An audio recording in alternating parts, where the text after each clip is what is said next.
Man čia irgi labai gerai pasidėti, žinai. Oi, čia taip, oi, čia nesimato. Ai. Aha.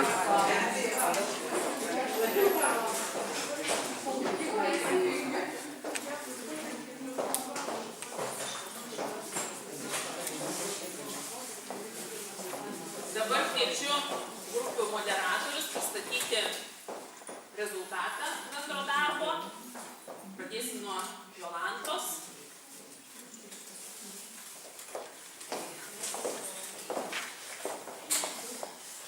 Labai įvairių žmonės buvo mūsų grupėje. Buvo tėvai, pedagogai, mokyklų vadovė buvo ir nevyriausybinių organizacijų dar atstovai. Tai buvo toks tikrai gražus kompleksas. Ir studijuodami būtent tą piešinėlį, labai gražiai kūrėme tą bendrą paveikslą. Vieni matė tam paveikslėlyje kaip ir prievartos kažkokius mechanizmus, neva apsauginiai susitvarko taip su vaikais, pagriebdami per prievartą, kada jie neklauso, į drausmės klases kažkokias veda dar kažką. Kiti matė, kad tai įsijungia tėvai ir disciplinuoja, moko savo vaikus. Tai labai įvairūs tie žvilgsniai buvo studijuojant būtent tą paveikslėlį, bet mes spėjome ir refleksiją atlikti ir tiesiog pasidalinti savo asmeninėm visokiom patirtim ir refleksijos metu supratome, kad toks būdas darbinėje grupėje tikrai praturtina mes vieni kitus, pasidalindami savo įžvalgom, pastebėjimais ir kada dar tokia buvo įvairovė grupėje, kada iš skirtingų aplinkų galėjome kartu žiūrėti į tos pačius dalykus, į tą gyvenimą mokykloje. Tai troškimas toks būtų ir mokytojų, ir tėvų, kad mes vieni kitus labiau šviestumėm ir kad toj mokykloje tikrai būtų visos šalis, ir tėvai, ir mokytojai, ir vaikai. Ir daug kas tiesiog dalinosi tuo, kad vaikas vis dėlto turėtų būti pats pagrindinis svertas mokykloje, kad mokykla vaikams, o mes suaugę pedagogai, turintys kiti pedagoginių psichologinių žinių, padėtumėm tėvam pažinti savo vaiką, padėtumėm tėvam mylėti savo vaiką, nes mes turime aukštesnį tokį suvokimą, kadangi turime ir pedagoginių, ir psichologinių žinių.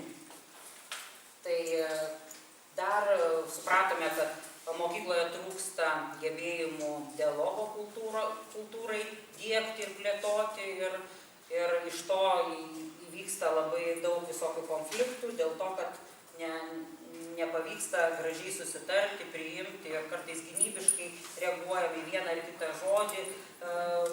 kitą žodį sureikšminam tėvų ar mokytojo tėvai ir kad visiems augti, ugdytis, tai labai labai reikalinga, tą supratome ir visi teigiame grupėje.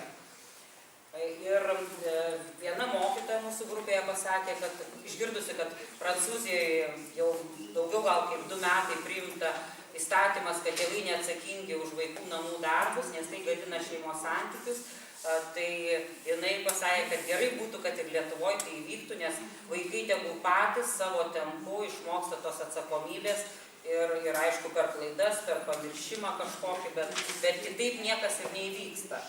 Tai kad kartais nesureikšminti tos klaidos, ją nestigmatizuoti, bet labiausiai vertinti tą patirtį, ką supranta, ką įvaldo savyje vaikas. Tai buvo pateikta, kad gavom įvairių nuomonių, įžvalgų, praplėtėm savo akiratį ir tėvai pasitvirtino, kas vyksta mokykloje ir kad tikrai tėvai ne visi vienodi mokykloje, yra kurie jau gerai pasigilinę ir supratę tam tikras alternatyvas ir modelius, kaip veikia kitose pasaulio šalyse mokyklos. Ir yra tėvų, kurie tikrai perkelia visas atsakomybės mokyklai, palieka vaiką ir visiškai nesidomi. Ir viena mama grupelėje tiesiog pateikė, kaip jinai sėkmingai eina į dialogą su mokytoja ir mokytoja daugiau gauna žinios apie jų šeimos vaiką ir tokiu būdu daug atsargiau prie jo artinasi, daug atsargiau su juo veikia, daug atsargiau priema tam tikrus sprendimus, labai atkreipia dėmesį mokytojai, mamos rekomendacijas, klausimus, pasiūlymus. Ir tas rodo, kad tikrai yra pribrendusių tiem pokyčiams ir mokytojų, ir tėvų. Ir vaikai, aišku, daugeliui nepatogus, bet jie nori tos kitos pedagogikos. Vaikai nauji, jei pedagogika bus sena, tai bus daug konfliktų. Reikia mums atsinaujinti ir taikyti tam tikrą naują pedagogiką, kurioje būtų lygiavertis santykis. Visi lygus, aišku, suaugusio šiek tiek didesnė atsakomybė negu vaiko ir tam tikros ribos, kai kur reikia, kad būtų nubrėžiamos, bet viskas turėtų pulsuoti per išmintį. Kaip Albertas Piličiauskas sakė, meilė plus išmintingas reiklumas ir gali padaryti stebuklus. Ačiū, kad išklausėte.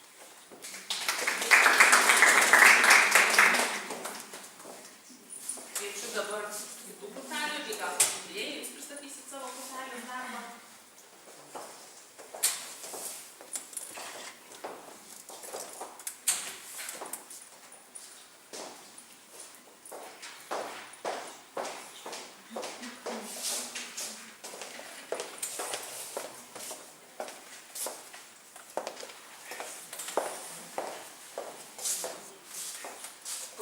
Grupelė pagal sudėtį buvo pedagoginė, iš skirtingų ir mažų, ir suaugusių, bet vis dėlto pedagogai.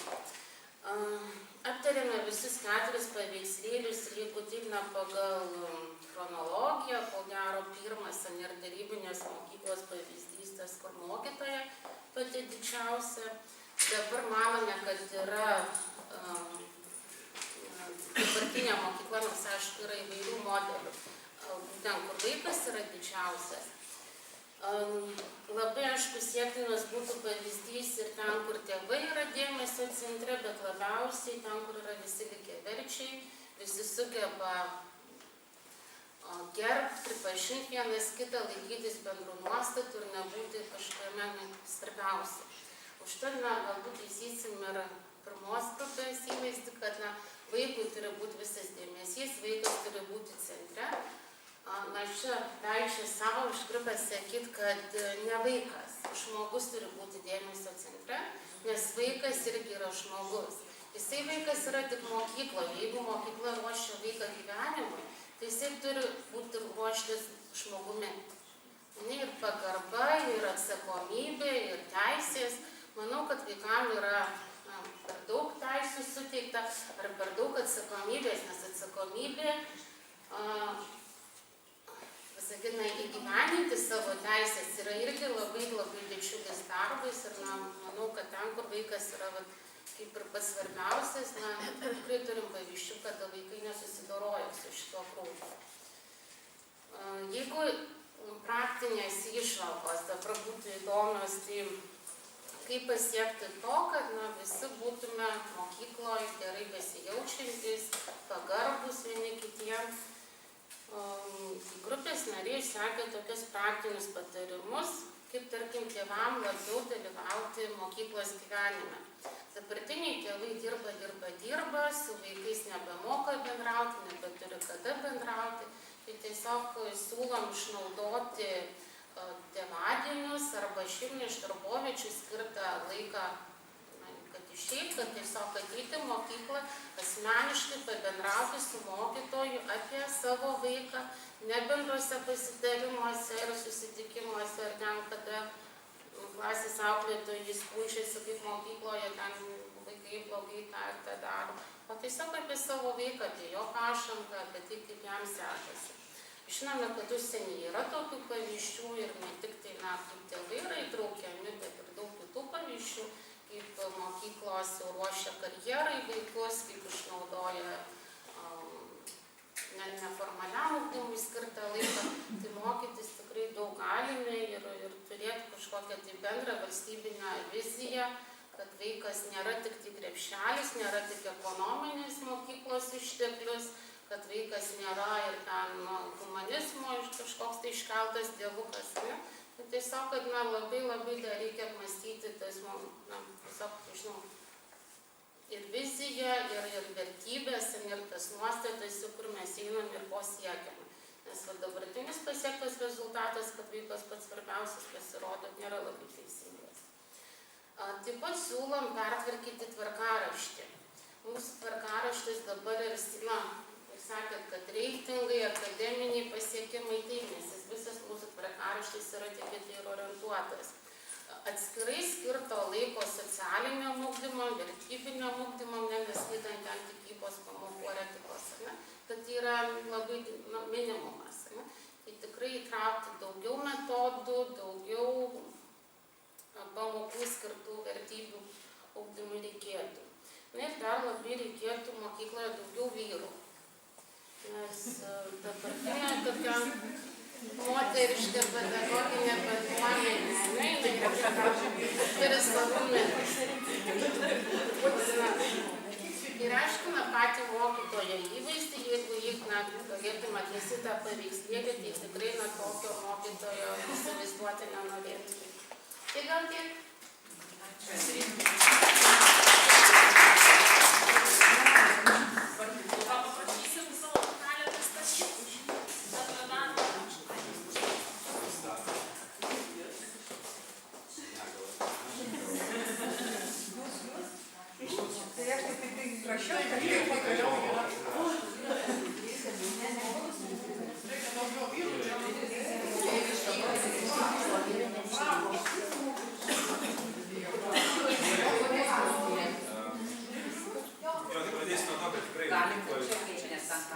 Mokykloje turi būti vyrų, ir kol jų nebus, tai bus savižudybės ir visi kiti reikalai. Tai yra normalu.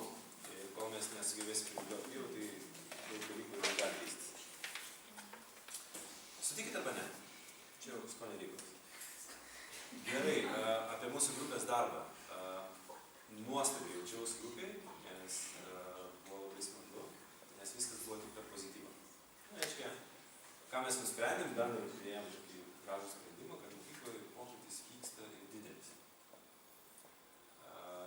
Ir kaip ten bebūtų, paėmėm tiesiog 10 metų atstumą ir pasianalizavom. Kaip atrodo, prieš 10 metų mokykla ir kaip atrodo šiandien. Tai, jo. Visų pirma, ką taip išdiskutavom, tai kad priimamas kitoniškumas mokyklose. Kitoniški vaikai anksčiau buvo kažkas už mokyklos buvo, dabar kitoniškas, kitoks, viskas su juo gerai ir priimamas, ir įtraukiamas į bendrą mokymasi. Diskutavom apie tai, kad vaikai gudresni ir kitokie, kas nuo karto netgi gudresni net už pačius mokytojus. Ne tie gudresni, neprotingesni, bet gudresni. Kad atsirado IT, daug dalykų, kurių nebuvo prieš 10 metų, prieš 20 metų, visose mokyklose, aš irgi savo patirties žinau. Nuvažiavau kokią nori mokyklą, dar taip nėra buvę, kad nebūtų projektorius ir nebūtų žmogaus, kuris mokėtų jį pajungti. Jau didžiulis dalykas. Taip, dabar kokie iššūkiai, tai nėra tėvų įtraukties. Šnekėjom apie tai, kad sunkiai tėvai įtraukiami arba mokytojai ir mokykla neranda būdų, kaip tėvus pritraukti, arba tiesiog to nedaro arba nebedaro. Tai man čia buvo, taip, kadangi moderavau, tai ten labai daug nesireiškiau. Pasakysiu receptą, nori? Duosiu pavyzdį. Mes pradėjom daryti atradimų šeštadienius, tokius visiškai šeštadieninius reikalus, kur žmonės mokosi savęs ir savęs pažinimo. Kviečiame įvairiausius lektorius ir ko tik nedaro. Iš to darom verslą, nes tai yra verslas, tai verslas mūsų prasidėjo nuo 5 žmonių. Kaštai kur kas didesni, negu kad tie žmonės galėtų išmokėti taip toliau. Reikėjo 4 mėnesių, kad atsirastų tiek žmonių, kurie galėtų jau padengti kaštus. Versle tai yra normalu. Tai, kad pradėti daryti 2 metus, važiuoji minusą, pradėsi nulį. Tai tik 4? Jo, mes taip gerai pavarėm. Viskas buvo labai gerai. Tai receptas yra paprastas. Pradėkit nuo vieno tėvo. Vienas ateis ir darykit tai, kas juos pačius įtrauktų. Ne apie vaikus, o apie tėvus pačius. Kaip aš galiu savęs... Mindaugai, gal pasidalinsite per pranešimą. Gerai, rekomendacijų, nes laiko reglamentas. Ir trūksta bendruomeniškumo mokyklos. Tai apie tai kalbėjom, bet trūksta. Ačiū Jūs dar, kaip ir pasakėte, ko aš nepasakiau, ką grupelė irgi buvo ištransliavus. Ačiū Jums. Gal aš kažką praleidau? Kolegos, sakykit, ką? Tikrai nepraleidau. Daug visko. Pasakykit, ką aš praleidau.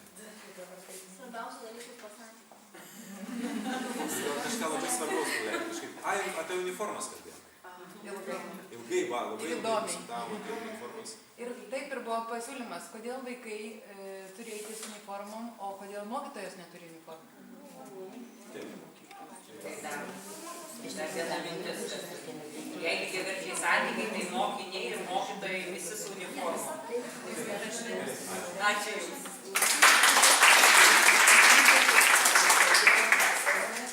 Bandysiu pristatyti mūsų grupelės darbą. Iš tiesų grupelė mūsų buvo irgi labai įvairi. Buvo tiek pedagogų, buvo tiek tėvų. Ir šitas paveikslėlis iššaukė iš tikrųjų ir labai skaudžių, ir prisiminimų, ir labai aktualių atvejų, kada vaikai yra stigmatizuojami, kada mokytojas iš tikrųjų yra pačiam centre ir reikalaujama iš vaiko būti patogiam, superiniam, o jeigu vaikas netoks, tai mama turi dirbti su vaiku ir padaryti jį patogiu mokytojui. Kad vis dėlto dar yra tos autoritarizmo pas mus mokyklose, nepaisant to, kad pagal švietimo dokumentus mokyklose turėtų būti humanistinė pedagogika, bet iš tiesų autoritarizmo ganėtinai dar daug yra. Ir kalbėjom taip pat apie autoritetą, kad pirmoji autoritetas tai turi būti pagal pavyzdį, kada suaugęs žmogus gerbia vaikus, vaikai gerbia suaugusi, vaikai gerbia vaikus, suaugę gerbia suaugusius. Nebijoti tiesos mokyklai, vadovautis teisingumo principų reikėtų, kuo daugiau sakyti gerų žodžių vieni kitiem, nes geras žodis gydo. Ir buvo net ir kalba, kad iš tiesų pagal šitą paveikslėlį, kada visi tie 4 kvadratai, tai mokyklose būna pasireiškia labai dažnai ir vienas, ir kitas, ir trečias, ir ketvirtas būna tų situacijų. Kada kalbėjom apie tiesą, tai iš tiesų iškėlėm tokį klausimą, iškilo net, kad dažnai prisirišam prie savo tiesos, negirdim tada kito tiesos ir nėra susikalbėjimo. Mūsų vaikai auga, jie keičiasi ir mokykla turi būti tokia, kad leisti vaikui augti, jam būdingų tempu augti ir santykis jisai turėtų būti lygiavertis, o suaugę žmonės turėtų vaikus įkvėpti, padrąsinti keistis, padrąsinti augti, dvasiškai įkvėpti. Užduodamas tonas iš esmės yra suaugusio žmogaus rankose ir ne vieną kartą ir į grupelį nuskambėjo, kad mes suaugę žmonės situacijose su vaikais neturėtume veltis į asmeniškumus, nes kai įsiveliam į asmeniškumus, konfliktas iš tiesų tik tai pagilėja. Santykis turėtų būti mokyklai lygiavertis ir buvo net iškeltas dalykas, kad mokykloje praktiškai visi bendruomenės nariai jaučiasi nesaugus. Nesaugus mokytojai, nesaugus vaikai, nesaugus tėvai. Ir kad užtikrinti tą saugumą, tai iš tiesų reikėtų ir daugiau suaugusių žmonių mokykloje, galbūt padėjėjų mokytojam, kad turi būti skatinamas betarpiškas bendravimas, bendradarbiavimas, kad specialistai, kurie geba bendrauti, kurie geba spręsti konfliktus, kurie padeda susikalbėti, tai jiem turėtų būti sudarytos sąlygos užsiauginti savo pagalbininkus iš vyresnių moksleivių, iš tėvų ir kad psichologai, socialiniai pedagogai turėtų būti ne tie asmenys, kuriais gąsdinami vaikai, bet kad tai turėtų pabūti vaikų atstovais. Ir buvo labai gražiai net ir sakyta, kad socialiniai pedagogai yra chirurgai, psichologai mikrochirurgai. Tai čia kalba buvo apie tai, kaip sprendžiami yra konfliktai, kad socialiniai pedagogai jie situacijas labiau sprendžia, o psichologai neria į subtilesnius dalykus, į jausmus. Taip pat dar kalbėjom, kad turi būti daugiau dėmesys skiriamas asmenybės ugdymui, o ne akademiniam žiniom, nes saugus pasijausim tada, kada pasitikėsim savim, pasitikėsim savo vaiku ir pasitikėsime bendruomenę, kurioje esam. Ir buvo palinkėjimas, kad visi turim augti, tobulėti ir mokytis patys ir mokyti savo vaikus vidinės stiprybės. Tai turbūt tiek, galbūt grupė dar nori kažką papildyti.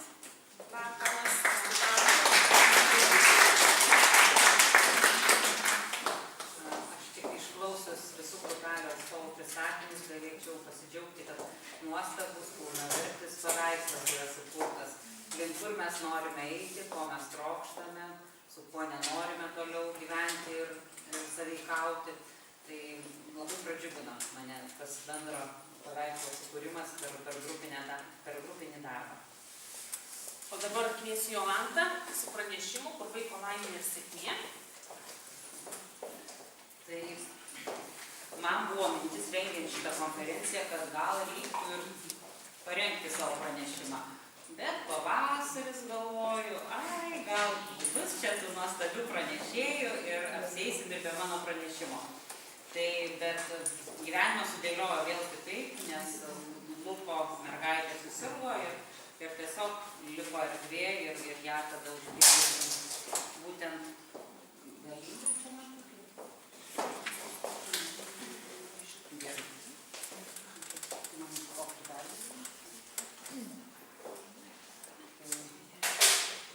Tai jei kalbant apie pranešimo temą, kur vaiko laimė ir sėkmė, tai esmė tai turbūt kaip ir Tolstojus sako,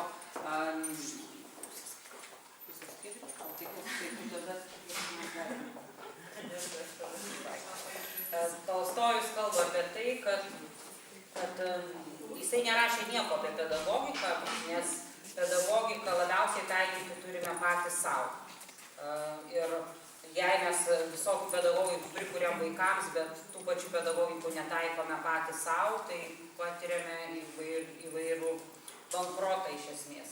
Nes Tolstojus apie tai rašė, kad jei mes mokome žmogų būti sveiką, bet nemokome, kaip nepažeidinėti gamtos dėsnių, tai niekada jis ir nebus sveikas. Tai lygiai tas pats vyksta ir pedagogikoje, kad mes patys pirmiausiai turim savo daug ką prisitaikyti, tada galėsime teisingai mokyti ir vaikus. Tai norėčiau paklausti, kas Lietuvos nacionalinis turtas vertingiausias, kaip jums atrodo? Žmogus. Nes man ne visus tai nereikia. Tai visi atsakymai teisingi. Kaip? Gėlo vandens klodai. Gėlo vandens klodai. Kas tai?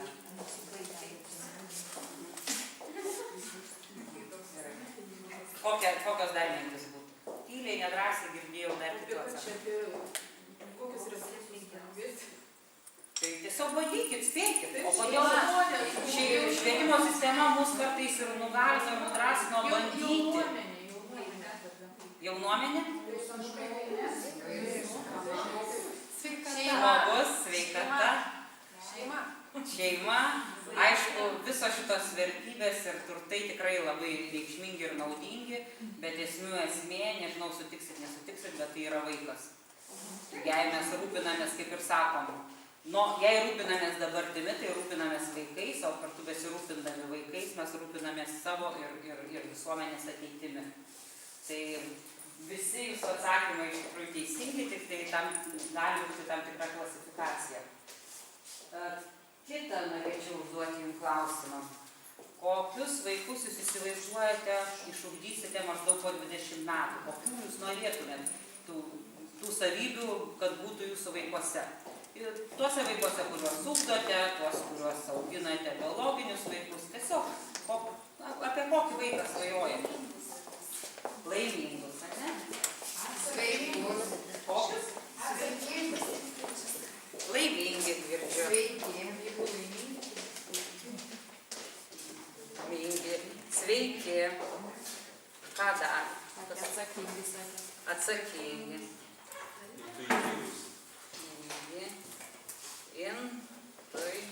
Intuityvūs. Kūrybingi.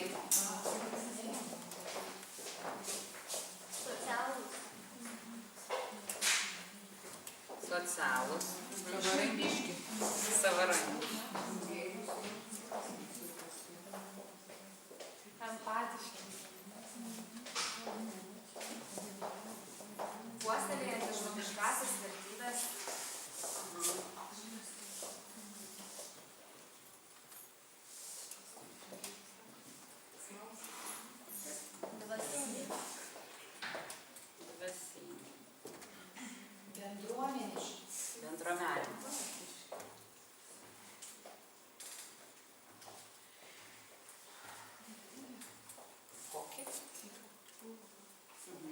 išmintingi.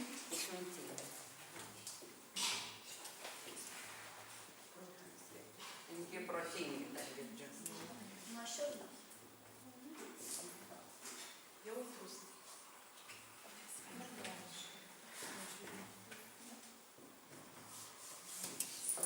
Tai manau, kad galėtumėm dar pildyti ir pildyti. Kokį? Drąsūs. Drąsūs.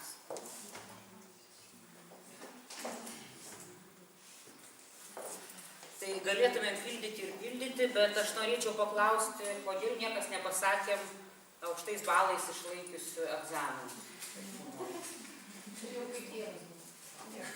Kažkas sako, jau čia kaip Dievas duos, ne? Tai kodėl tada mes skiriame tiek daug dėmesio žiniom ir akademiniams rodikliams, reitingams? Čia ne mes. Čia mokyti. Tai mūsų nelieka. Manau, kad mes vadinasi nesame pakankami pokyčiai tam tikrose aplinkose, jei šiandien vadovaujamės vienokiomis ar kitokiomis ideologijos. Kažkaip susiturim, kažkaip neišplėtojam to savo vidinio požiūrio. Dėl to yra kaip yra. Dėl to mes vadinami žemo mentaliteto šalimi, ne iš 140 šalių sakome, kad 8 pagal nelaimingumą ir tie rodikliai, tie tyrimai kartojami ir išvados labai panašios gaunasi, pateikiamos mums. Tai kartais esam nusistatę kažkokias vienokias ar kitokias kryptis, ką norime išugdyti vaikuose, bet važiuojame aplinkeliu kažkaip į tai. Jei, pavyzdžiui, man reikia į Marijampolę kokią, bet aš važiuosiu Vilniaus kryptimi. Tai, kas iš to bus? Ir tada mes, kaip ir Albertas Piličiauskas sakė, švietimas veikia taip, kad mes užpilame neva į mašiną kuro ir važiuojame, kad tą kurą išvažinėti, ne kad pasiekti tikslą, bet kad išvažinėti tik tai kurą. Ir vėl užpilam, kad išvažinėti kurą. O kodėl? O todėl, jei mes nesiekėm aukščiausių švietimo tikslų kažkokiu būdu, nes čia atsispindi aukščiausių švietimo tikslai, laisva, atsakinga, kūrybiška, autonomiška, socialiai jautrų, pilietiška, žmogų įsipareigoju švietimo sistema kartu su tėvais, išugdyti. Arba švietimo sistema mokyklos pagal konstituciją padedant tėvam išugdyti tokias ir tokias savybės. Tokį žmogų, kokį deklaruoja švietimo tikslai. Tai tas prasilenkimas akivaizdžiai matosi dar. Ir pakeliaukime toliau, pasižiūrėkime ten. Ar teisinga mąstymo seka, kokią jūs dabar matote? Kaip jums atrodo? O kaip turėtų būti? Laimingas žmogus apačioje turėtų būti. Girdžiu pasiūlymą. Visus rodiklius apvers reikia. Aha, kažkas sako, kad apvers visas rodiklės žemyn. Laimingas žmogus, sėkmingas gyvenimas, ne? Taip. Aha. Ir tada gerai apmokamas darbas, ir norima specialybė, ir egzaminai, gerai išlaikyti ir geri pažymiai. Manau, kad remiantis ir klasikų tam tikrų požiūrių labai teisingas pasiūlymas, jei mes atverstumėm atvirkščiai. Nes jei tinkami santykiai, jei sveikas mikroklimatas, žinias įsisavinti gali vaikai kosminiu greičiu. Ir daug daugiau negu mes įsivaizduojame. Ir čia yra viena knyga, vaikai gali daugiau, dar galėčiau pridėti nuo savęs, kai mes jų labai stipriai nespaudžiame. Bet einame paskui vaiką, nuskaitome, kaip jisai veikia ir sukuriam atitinkamą aplinką, kad jo vidaus atsiskleistų visi turtai, gebėjimai ir pašaukimai. Tai tokie. Kas dabar dar norėdama jūsų paklausti, kas svarbiausia gyvenime? Kaip jums patiems, kaip žmonėms, kas svarbiausia yra gyvenime? Skirtingais etapais, skirtingai. Bet, o konkretumo? Filosofiškai taip. Jaustis laimingu. Kad aplinkiniai su manim būtų laimingi. Ir kad šalia manęs žmonės būtų laimingi. Bet kai tas neišeina, nepasimesti. Ir kaip tas neišeina, nepasimesti, bet turėti orientyrus, kur link einam. Aš jį paklausčiau, kas yra laimė. Čia labai daug dalykų. Tai čia turbūt tą apibrėžimą galėtume mes analizuoti, kas kam yra, galima vieni kitų ir klausti, kas mums yra laimė. Kas kas iškėlė klausimą, kas jums yra laimė? Kai kiti laimingi. Kai šalia manęs kiti laimingi. Gali būti toks apibrėžimas. Kas kitiems? Kai turi pilnatvę gyvenime. Pilnatvė, darna. Tenkinti ir tada žmogus gali kūrybiškai gyventi. Tai jam nereikia kovoti dėl to kefyro ar duonos. Jūs sakot, kad jei nereikia kovoti dėl kefyro ar duonos, gali kūrybiškai gyventi. O jei paėmus Viktorą Franklį, kuris koncentracijos lageryje gyvenęs ir yra palikta jo knyga Žmogus ieško prasmės, ir tokiom sąlygom, gana žiauriom sąlygom, jis sugebėjo švęsti gyvenimą koncentracijos stovykloje ir išėjęs dar visuomeniai talkininkauti, padėti nepalūžti ir siekti to laimingumo. Tai tada nėra visai taip, kad mes jei patenkinam fizinius poreikius, tai tada galim siekti laimės. Yra įvairiai. Žmonės labai skirtingi, kaip čia nėra ne vieno žmogaus išorės vienodo, taip lygiai taip pat mūsų vienodų nėra ir viduje.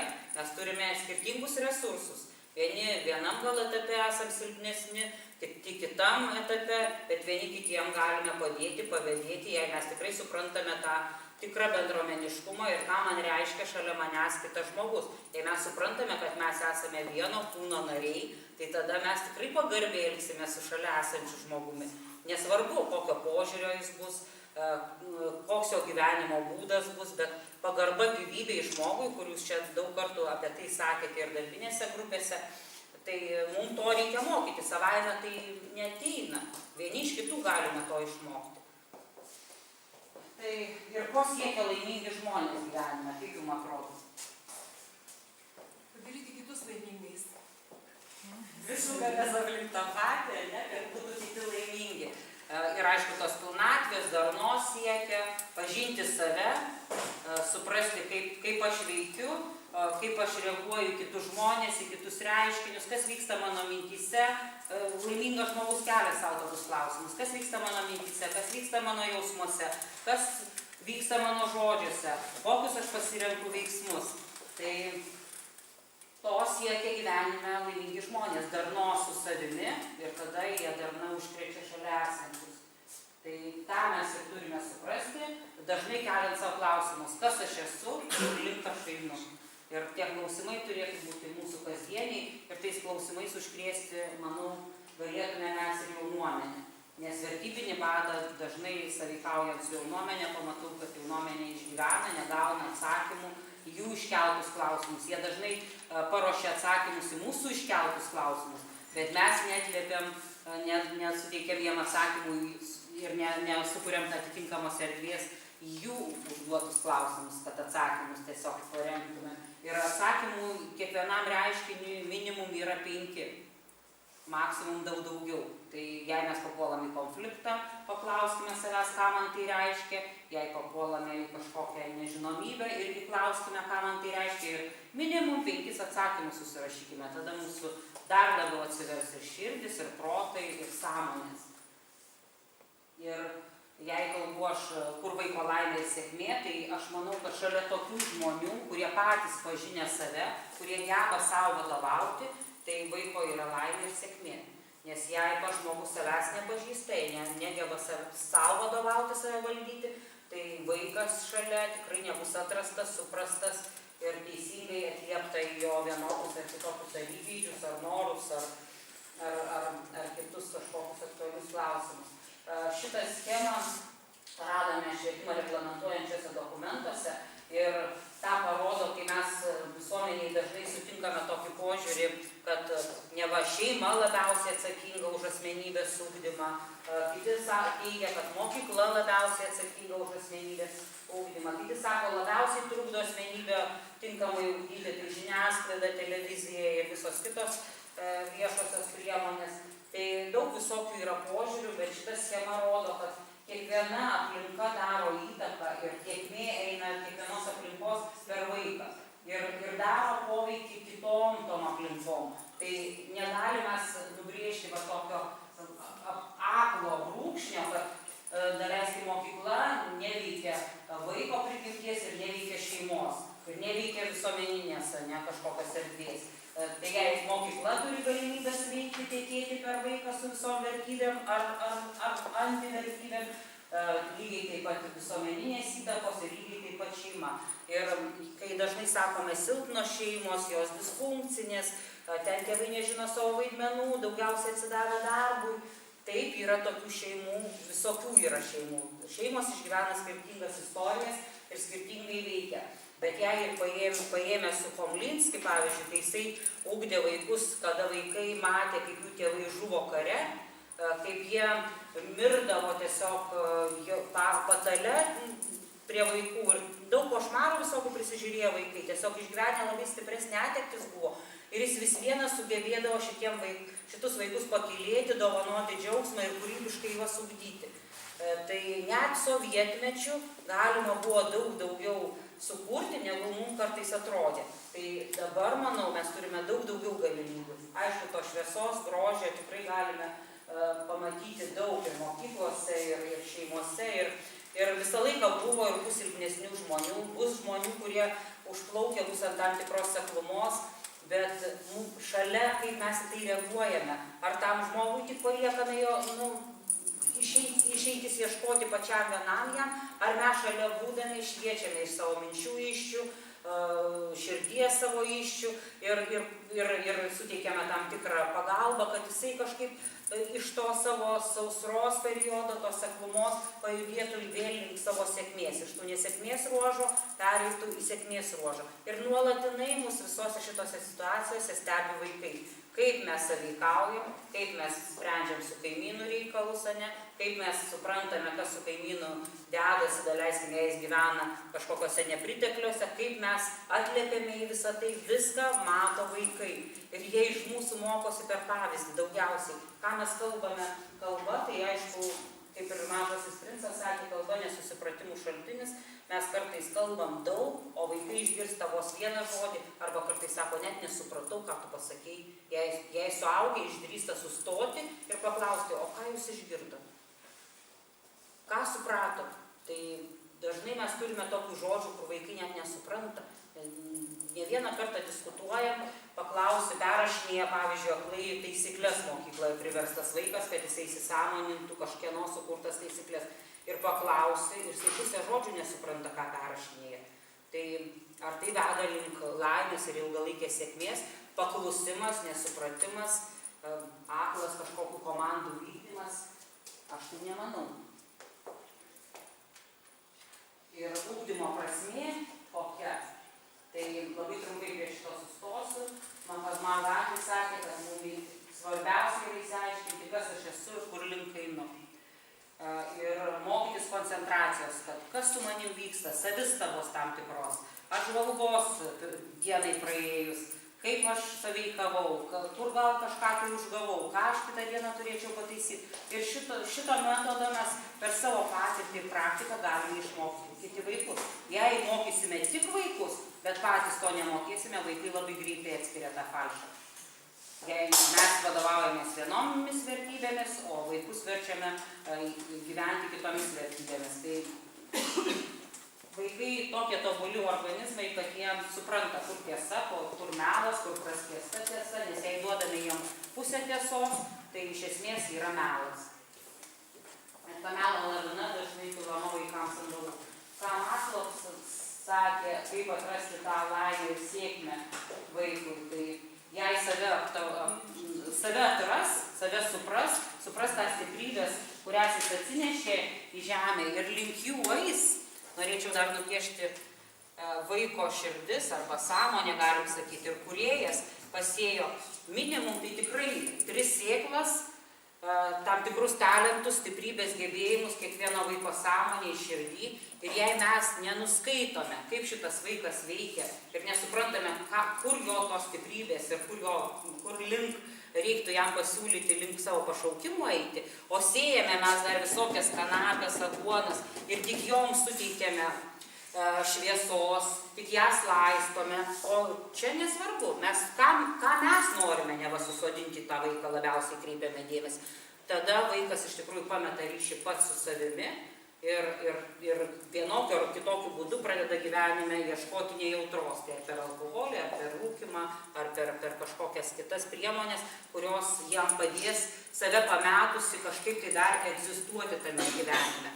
Tai esmė suteikti daugiausiai šviesos, dėmesio, aplinkos, tai tam, kam vaikas pašauktas atėjo. Ir tą paprastuoju būdu mes galime stebėti. Tiesiog stebėti, kaip vaikas veikia įvairiose situacijose, aplinkybėse ir ten visą laiką pasireiškia jos stiprybės. Bet reikia, kad tarp vaikų būtų stebinčiųjų.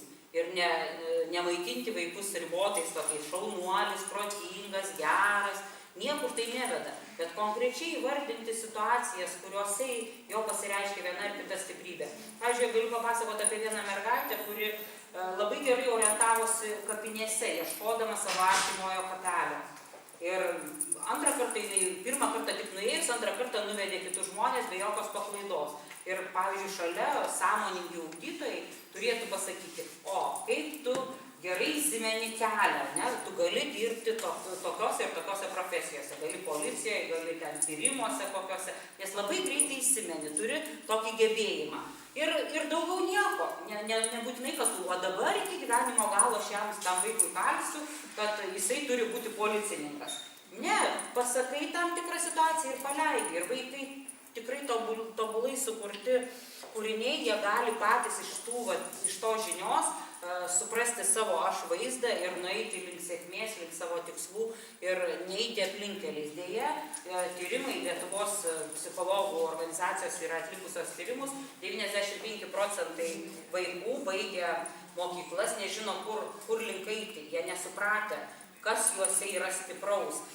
Ir ką aš čia dar jums nupiešiau ir rodau, tai jei mes neatkreipiam dėmesio ir nenuskaitome, kokios yra pas vaiką stiprybės, tai tas stiprybės taip nuleidžiame iki vidutinio lygio, o tą savo kanapės ir aguonas, kurias prisėjom, irgi galim pakelti tik iki vidutinio lygio.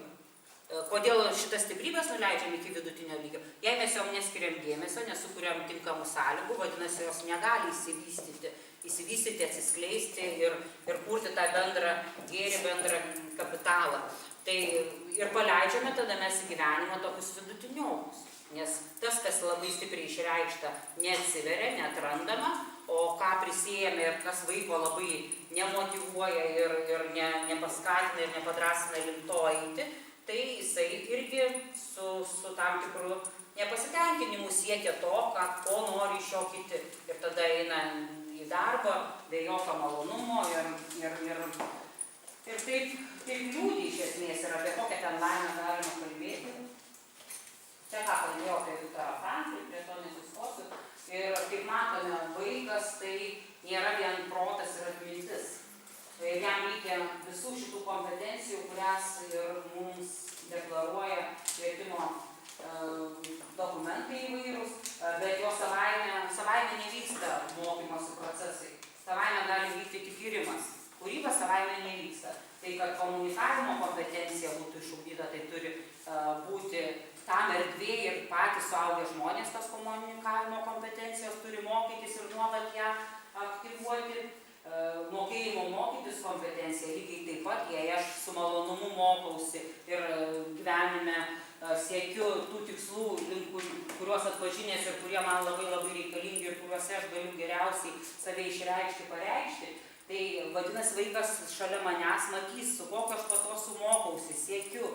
Ir tai nesustojamas procesas. O dabartiniai vaikai mato, kai mes iš jų reikalaujame, patys nepasitenkinę dirbame savo kažkokį tai darbą, tai jie, kai aš jų paklausiu, ką jūs galvojate apie mokymąsi visą gyvenimą, tai jie, žinokit, jos pykint pradeda, jie purkšti ten visai kitaip pradeda ir sako, nekalbėkit, nes greičiau tą 12 klasių baigti kažkaip ir dumti kažkur, o gal dar universitetą įsikėlę yra klausimą, kaip nors pabaigsim, bet jokio ten patoso ir kažkokio malonumo ar tokio atsidavimo nelabai pastebėjau, kad jaustų didelė dalis mokinių. Tai ir visas kitas atkreipus kompetencijas. Pirmiausiai, tai mes turime patys demonstruoti asmeninę kompetenciją, kaip aš save tobulinu. koks mano charakteris, kaip aš reaguoju, koks mano temperamentas, ar aš apginu savo asmenybės ypatumus, ar aš stengiuosi pamesti save ir prisitaikyti be kailio likti kitiem tik patikti.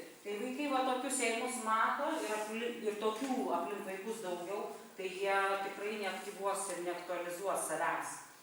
Viskas priklauso nuo mūsų, kokią mes aplinką sukursim. Nereikia didelių pedagogų, tai reikia aplinkos, teisingos aplinkos, kad vaikui būtų erdvės užduoti klausimus, kad jam būtų erdvės, daleiskim, argumentuoti ir ginti savo nuomonę ar savo įsitikinimus. Ir tada galime eiti link to lygiaverčio santykio. Čia irgi kompetencijos visi žinote. Lietuvos tėvų forumo misija tai yra burti tėvus, globėjus, jaunuomenę, bendrai veiklai, aktyvinti ir nešti pokyčių švietime. Daugiau rastumėte puslapiuose tiesiog, ką aš dar norėčiau. Man patinka labai šita Štainerio mintis, kad kaip mes turime atsargiai artintis prie vaiko ir tiesiog save svarstyti, pastebėti, ką mes tam vaikui jaučiame, tai įtakoti savo viduje, nes vaiko akimis į mus žiūri Dievas ir mes dalyvaujame šventose vaiko ugdymo mišiose. Jei mes turėtumėm tokį supratimą arba įsikėlę turėtumėm, tai gal čia būtų per stipru, tiesiog įsikėlę būtumėm tokį tikslą ir link jo eitumėm, telktumėm visas išorinės, vidinės priemonės, tam tai pasiekti ir tai aktyvuoti, tai daug daugiau, gal ir greičiau mes sukurtumėm to grožio ir gėrio. Tiesiog mūsų visuomenė ir aišku, viskas yra susiję ir pasauliui. Tai ką jums primena šitas paveikslėlis? Prievarta, ne? Dažnuose namuose, kiek man tenka vedant saviugdos klubus pamatyti, tai dažnuose namuose tėvai taiko tokias priemonės, kad vaikai darytų namų darbus. Ir per saviugdos klubuose Lietuvos tėvų forumo, kur dovanojama mokyklų bendruomenėm po 2 kartus susitikimai per mėnesį arba 1 kartą, daug tėvų ir vaikų atsipalaiduoja, pasidalinant ir tą pačią prancūzų patirtimi, kad tiesiog įstatymas atleido nuo atsakomybės už namų darbus ir kad tai tikrai vaiko yra atsakomybė.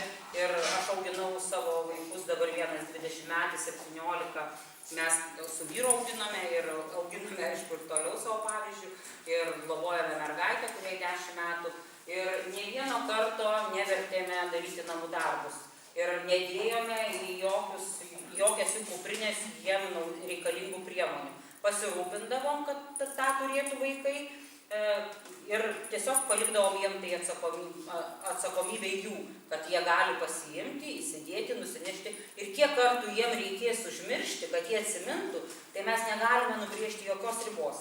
Atsimins tada, kada prie to pribręs. Pirmiausiai mes per valios pastangas tam tikras formuojame kažkokius savo įgūdžius, po to jie tampa įpročiais ir gyvenime mes automatiškai daug dalykų darome. Tai jei už vaiką aš dėsiu kažkokius daiktus į jo kuprinę, tai jisai nesavarankiškas bus labai ilgai. Ir aišku, tas nesavarankiškumas išplis jo įvairias dimensijas gyvenime. Tai ar reikia to? Ir dažnai būdavo, pavyzdžiui, sulaukdavo skambučio iš vienos ar kitos mokytojos, jūsų pamiršo tą vaikas, pamiršo tą, tai aš tiesiog paprastai ir atsakydavau. Aš nežinau, kiek jam kartų reiks pamiršti, nes klaidos tai yra mūsų patirties, gyvenimo patirties pamato ingredientas. Jei mes neklystame, tai mes ir jokios patirties nesukaupėme, arba nebandome, jei tai irgi patirties neturime, o kaip vaikas vaikščioti mokosi, klumpa, kyla, vėl keliasi, negriūna ir skausmo ir visko būna, bet jisai tokiu būdu išmoksta vaikščioti. Lygiai taip pat visi kiti įgūdžiai įgyjami, kada mes leidžiame klysti, kada nestigmatizuojame klaidų, nehiperbolizuojame ir neskaitome ištisai vaikam moralų, kaip tu pamiršai, kaip tu padarai kažką. Tiesiog mes patys ir dabar suaugę žmonės, išoriškai dažnai atrodome suaugę, kartais užstrigę ten vienokiam ar kitokiam raidos etape, kartais ir 16-mečiai gal buvome kažkur užstrigę dėl vienos ar kitos žaizdos, tiesiog gyvenimo įvykusios su mumis. Tai darome visokias klaidas ir mąstome kartais nelabai tobulai, ir iš to mokomės. Aš pati daug klaidų darau kasdienybėje, bet tos klaidos kažkaip jas atkreipi dėmesį, įsivardini, kitą dieną žiūrėk jau geriau toj situacijoje elgies, dar kitą dieną dar geriau ir paskui automatiškai pradedi elgtis, nes tai tampa įpročiu. Tai vaikams irgi reikia leisti klysti ir nestigmatizuoti tų klaidų ir daugiau pastebėti jų sėkmės istorijas, ką jie tą dieną patyrė sėkmingo, o ne labiausiai dėmesio suteikti, kur juos palėtė nesėkmė. Ir čia, kadangi mes kalbėjome dar konferencijoje, kad dar reiktų papildomų pamokų, neva vertybiniam ugdymui, gal aišku ir buvo ta mintis, kad sumažinant akademinių pamokų gal kiekį, bet jei pasižiūrėjusi pateiktą Alberto Piličiausko tokią išklotinę, tai pasižiūrėkime, kaip jau mes esame pertempę savo vaikus. Koks pamokų kiekis ir žinios lygiai taip pat kaip patiekalai.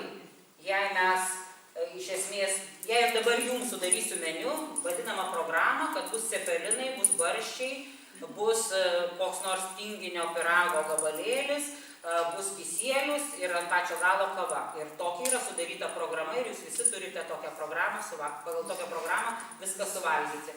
Kas su jumis bus? Ui, girdžiu, kažkas sako.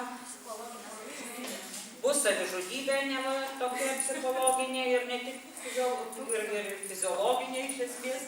Kas? Kaip?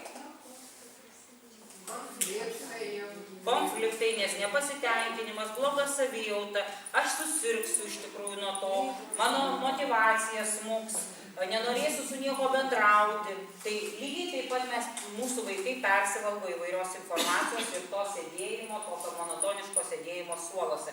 Beje, mokslininkai yra įrodę, kad pilkosios vaikų ląstelės suaktyvėja, kurios atsakingos už informacijos įsisavinimą, tuomet, kai jie išgirsta skambutį.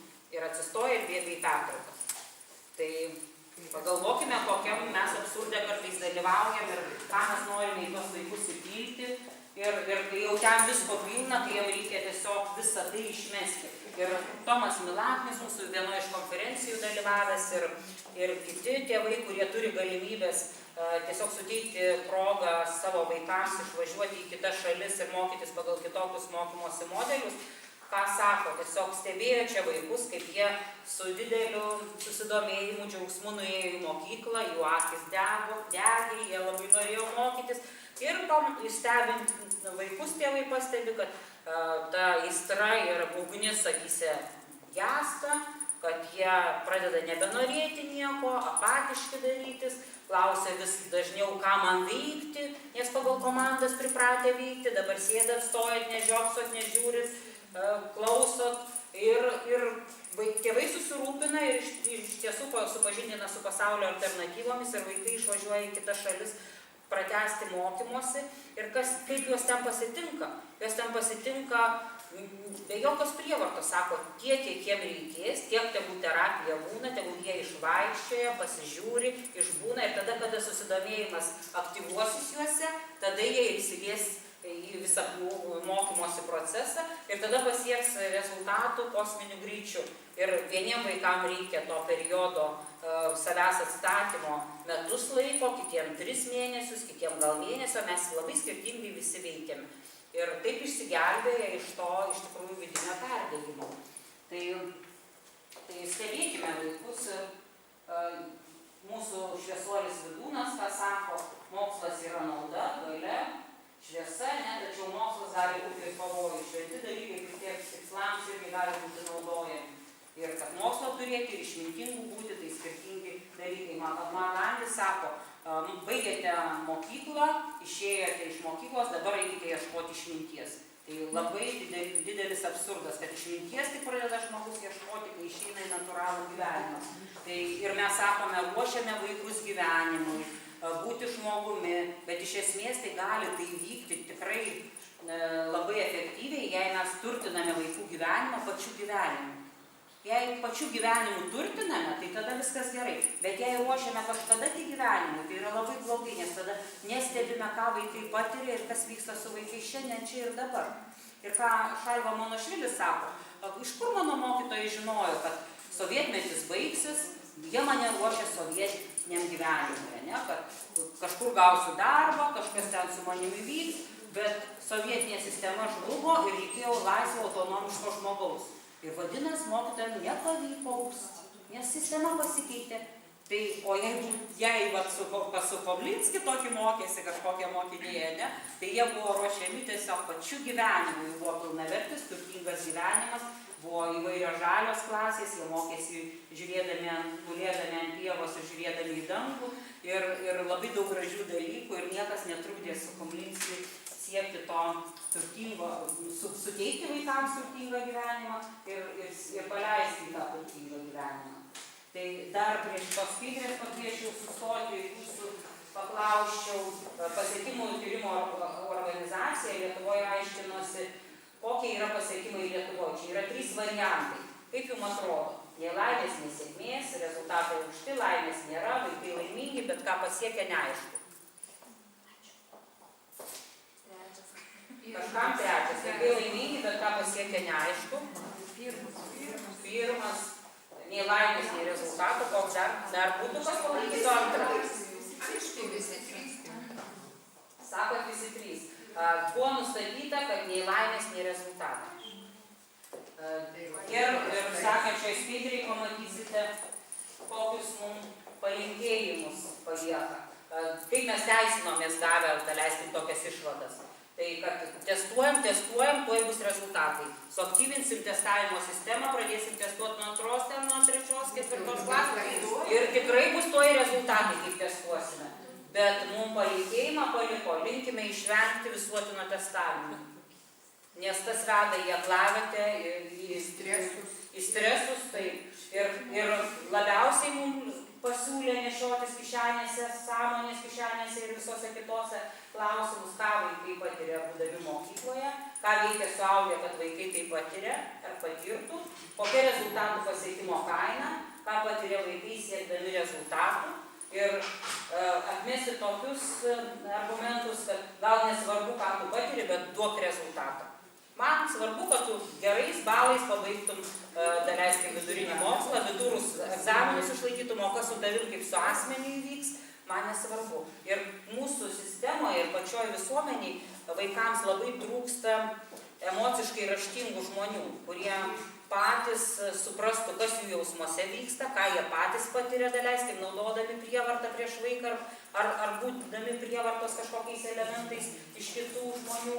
Ir vaikai, jei mes patys neįvardinam savo jausmų, nepripažįstame jų, negebame savo įvardinti, kad aš gyvenu ir liūdesio periode ir visokiame kitame, bet aišku visą laiką turiu tikslą save išnešti į ramybės ir džiaugsmo meilės uostą, tai vaikai šalia mūsų irgi išmoksta gniaužti jausmus, nerodyti, kas su jais vyksta, nekelti tam tikrų klausimų, kur jiem labai rūpi, nes jie neva demonstruoja tokį patį sėkmingą žmogų išoriškai. Viduje mes tą neišgyvenam, bet išoriškai demonstruojam, užsidėję tą amerikietišką šypseną, kad mes laimingi, sėkmingi. Ir šalia tokių vaikų suaugusių vaikams nelieka erdvės būti savimi. Ir ką aš galėčiau apie Suomijos patirtį čia papasakoti, kad, pavyzdžiui, Suomijoje ateina į abitūros egzaminus mergina jau, ir tiesiog ant kiek empatija įvaldė yra ugdytojai, jie pamato, kad su ją kažkas įvykę yra. Kažkokį stresą išgyvena, liūdesį, skausmą. Jie jos paklausė, kas su tavim vyksta, sako, šiąnakt išgirdėjau, kad mano tėvai skiriasi. Ir išgirdo jinai tokią žinią. Ir ją atleidžia, atideda jai abitūros egzaminą. Kur pas mus tas socialinis jautrumas, mes kalbame, kad norime užauginti socialiai jautrius žmonės. Be socialiai jautrumo žmogui, vaikui mažam, kaip galima tai pasiekti ir padaryti? Tai aš ir akcentas čia mūsų.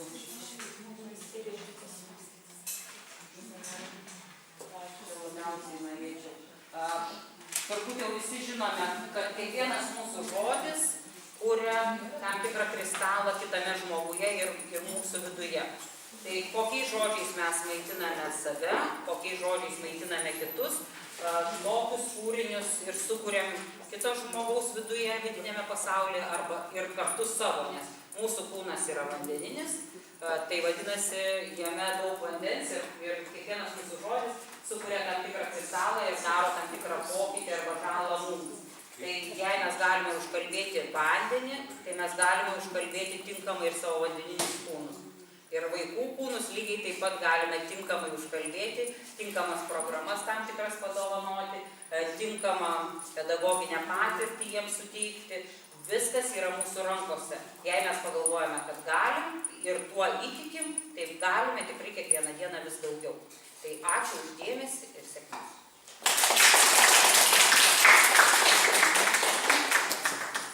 O dabar labai norėčiau pakviesti Justę Kesuratytę, tai jaunuomenės atstovė, Garliavos Jonučių gimnazijos abiturientė, straipsnių ir pranešimų autorė, švietimo tema ir būsima filosofijos studijų studentė, kuri jau yra įstojusi Čikagos Tefalų universitetą. Jos pranešimas yra nuo dresūros iki lavinimosi, esu klaida ar jos ištaisymo atsakomybė. Tai sveiki visi, malonu labai jūs matyti, noriu jums padėkoti už tai, kad esate nelaimingi, čia susirinkot. Ir pradžioje noriu pažymėti tai, kad pranešimo metu stengsiuosi pradžioje pažymėti savo poziciją, atsakyti į klausimus suformuluotus.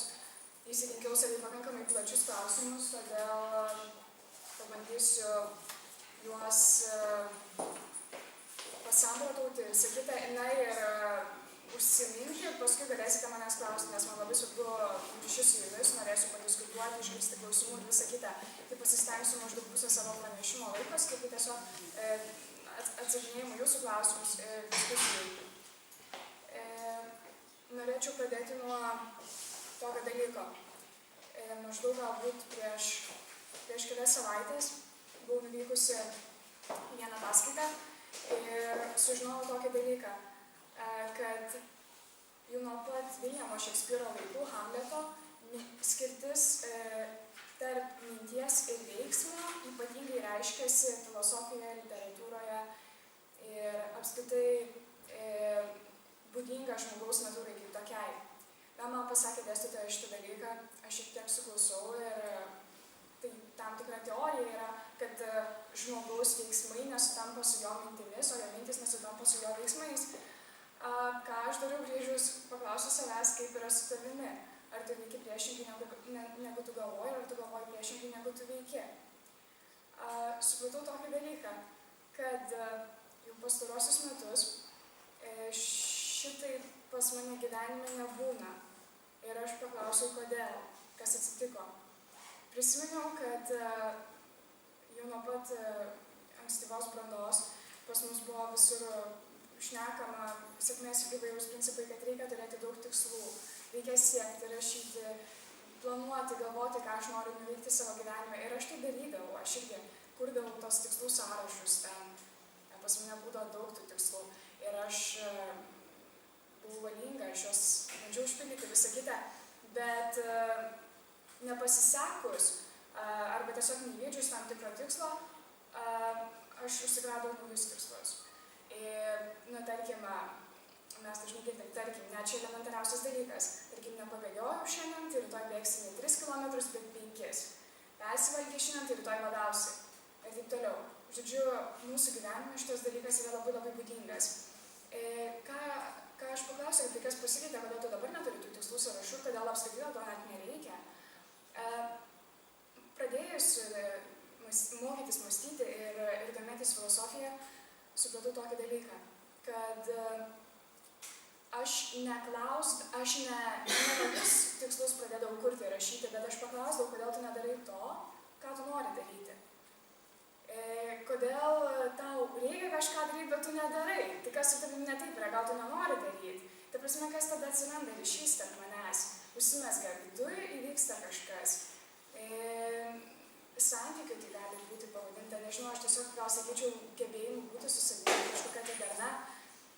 Tada situacija pradėjo keistis. Natūralu, tas procesas buvo labai sudėtingas, kad mano mintis su veiksmu padėtų sutapti, aš niekada net neįvardinau, aš apie tai net negalvodavau. Man tik tai dabar šitą mintis, kai kilo, aš tik tai perbėgau savo visas patirtis ir aš pamačiau, kad man daugiau to daryti nereikia. Jeigu aš noriu, tai aš tai padarau, viskas. Dažnai dalykai pradėjo keistis. Dabar ypatingai dažnai mes matome jaunus paauglius ir vaikus, kurie su ausinėmis būna dažnai, Aš autobusą dažnai, kai važiuoju, net girdžiu, ką jie klausosi, kokia tai muzika yra. Tai prasme, tai būna taip garsu. Tai yra tiesiog, anksčiau, tarp kitko, nešiodavau kauptuvus. Tai yra tiesiog toks noras išvengti to vidinio triukšmo, jį kažkaip nutildyti. Gerai, tai kaip tai susiję su švietimo sistema? Drįstu teigti, kad skirtis tarp deklaruojamos minties ir veiksmų švietimo ministrų ir taip toliau ir viso švietimo bendruomenės labai stipriai nesutampa. Ir čia galbūt reikėtų dar kartelį apmąstyti tai, kad iš tikrųjų mūsų švietimo bendruomenę sudaro praktiškai visi Lietuvos žmonės. Mes esame visi įsitraukę, persipynę, todėl kad aš nežinau, tai greičiausiai sudaro bent keli milijonai žmonių. Nu, ta prasme, visi Lietuvos žmonės, todėl kad ar mano anūkas, ar aš pats, ar mano vaikas, jis yra tos sistemos dalis ir aš taip pat esu. Mes esame visi persipynę. Nežinau, ar esate girdėję, kad Lietuva pirmauja pagal investicijas į dokumentaciją. Kai buvau nuvykus į švietimo ministeriją, tai man pasakė taip, kad mes viskas čia gerai su mumis, turim daug rašių programų, visą kitą, žodžiu, tikslai yra, planai irgi yra, bet kažkodėl nepavyksta to realizuoti. Dabar pabandysim panagrinėti, kodėl ir kaip. Pirma istorija, kurią jums noriu papasakoti. Tai kaip girdėjote, aš esu abiturientė, dar mokusi mokykloje. Pirma istorija tokia. Prieš metus laiko mano mokykloje vyko auditas. Ir įdomu buvo tai, kad mokyklos administracijos darbuotojai ėjo į pamokas ir ragino mokinius meluoti. Ir buvo, kaip čia pasakius, nelabai malonu, todėl kad įeina mokytojai į klasę ir nutraukia pamoką ir dabar pasako taip, kad, žodžiu, vyks apklausa, mokiniai bus apklausinėjami, ten reikės įvertinti mokytojų pamokų kokybę, mokyklos, visą aplinką, visą kitą. Na ir, žodžiu, ragina tiesiog prisiminti geriausias patirtis, nors mums reikia būti objektyviais. Tai aš sakau, ką tas reiškia objektyvu, kaip mes galim tada vertinti tik tas gerasias patirtis. Buvau nutildyta, aišku, į mane niekas nesižvelgia. Žodžiu, atvyko tie audito darbuotojai, vykdė tą auditą, mokykla akreditavosi, gavo gimnazijos vardą, pasikeitė iškabą, na ir žinoma dokumentai. Bet pamokų kokybė, visą kitą, nu, žodžiu, niekas nepasikeitė. Bet mes esame dabar gimnazijoje, visi džiaugiamės, plojam ir visą kitą. Kai nuvažiavau į Nacionalinę mokyklų vertinimo agentūrą ir viską papasakojau vienam darbuotojui, svarbiam darbuotojui, jisai man tai pasakė, mes viską žinom. Tai sakau, tai palaukit, sakau, tai kam tada tas auditas vyksta? Formalumas. Bet mes žinom, kad jūs ruošitės iš anksto, nes mokyklai, sakau, nu tai gerai ten ėjo, melavo mokiniams, mokiniai paskui pildė, rašė tai greičiausiai, ką norėjo, nes buvo taip sakom, ar jūs norite būti gimnazija, nenorit būti gimnazija, norit likti vidurinę mokyklą, jums viskas gerai su galva. Tai kaip čia taip, rašykit gerai ir viską, būkit objektyvūs.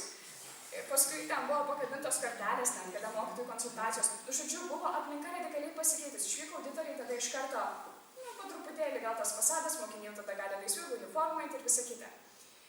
Fasadas po truputėlį buvo nustumtas. Nacionalinė mokyklų vertinimo agentūra man pasakė taip, mes viską žinom ir nėra čia nieko naujo, tai tiesiog formalumas ir visą kitą. Kai nuvažiavau į švietimo ministeriją, šnekėjau su vienu darbuotoju iš vieno departamento, nenoriu dabar jokių vardų, pavardžių sakyti, ir papasakojau, kad noriu kaupti mokinių patirtis mokykloje, išgyvenimus ir juos viešinti. Man pasakė, mes jau turim, gali naudotis mūsų archyvais, čia pradėjo traukti diskus, rodyti sėkmės istorijos. Sakau, palaukit, sakau, ne tik sėkmės istorijos noriu pasakoti. Mes nesikoncentravom tik tai, kad neigiamas patirtis. Mes apskritai norėjom parodyti, kaip mokykloje vyksta dalykai.